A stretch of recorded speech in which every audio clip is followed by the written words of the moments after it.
we're going to talk about something really important, which is the concept of live toes and dead toes, because I see so many beginners that really suck at this. I see a lot of Reddit posts where people are asking, how do you deal with skinning the tops of your feet? And some of the responses I see are, you're eventually going to get calluses, and you're going to be safe against this.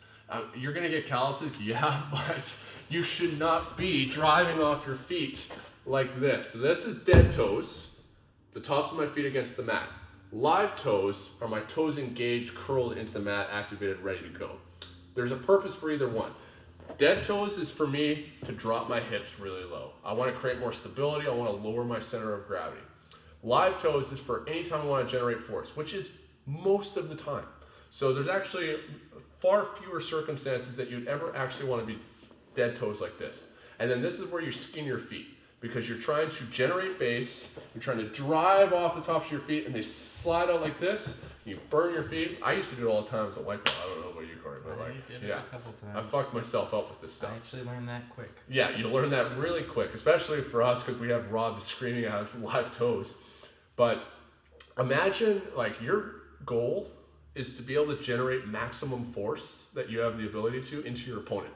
If you saw somebody trying to generate force, say in a 100-meter dash, even if it was Usain Bolt, if you saw him starting the race like this, you'd be like, well, this motherfucker's going to lose right here, because he's not going to be able to drive off and get that good launch. And for us, when we're looking at guard passing, especially, but dominant positions, you can get away with it because there's going to be times where you want to lower your weight or be able to push in, but especially when passing, dead toes is not the answer. So from, like, example, closed guard, this is where dead toes is fine, because Corey is trying to access my spine as a lever and pull me forward. If I'm live toes like this and I lift myself up even higher, I'm less stable, I'm a longer lever, especially in my lanky body. But if I can lower myself down to my feet like this, I'm now very stable. Doesn't mean I'm passing from here. I will have to eventually start to go live toes again, but it's like I can at least start to get myself in good position. The problem that I have, the bigger part, is combat base. Combat base people do fucking terrible, where they sit here like this. And it's not very combative because they're dead toes here. My goal is to be able to drive into my opponent. If I'm sitting like this in front of Corey, dead toes, I have a very hard time absorbing the force that he's going to generate. We need to be able to absorb and apply force maximally relative to our goals. And so, always absorbing force, always applying force. Combat base is this. Live toes into the mat, angled properly into my opponent like this, because I want to think that I'm driving in a straight line. So just like a race, I'm here, able to drive forward. I'm here, able to drive forward. If I'm like live toes, but I still have my foot pointed in like this, I still don't have my feet positioned in the right way to generate a force vector into my opponent. I talk about that and I show those examples in my second episode of The Science Behind Your Jiu-Jitsu, Force Vectors and Planes. So check that out if this stuff is not making sense to you.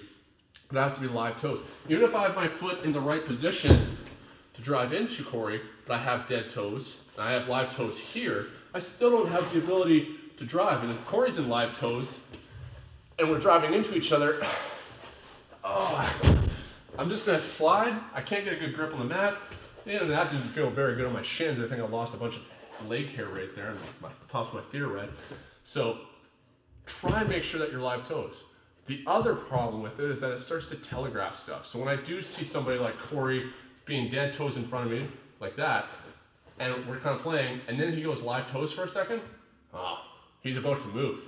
And so there's no surprise here. I know right now at this point, like, yeah, we should be ready at all times for our opponent to attack, but we will read our opponent. He telegraphs it a second. So this is something that I see with visiting students a lot, is that they come in dead toes and then move. And you see high level guys doing this as well.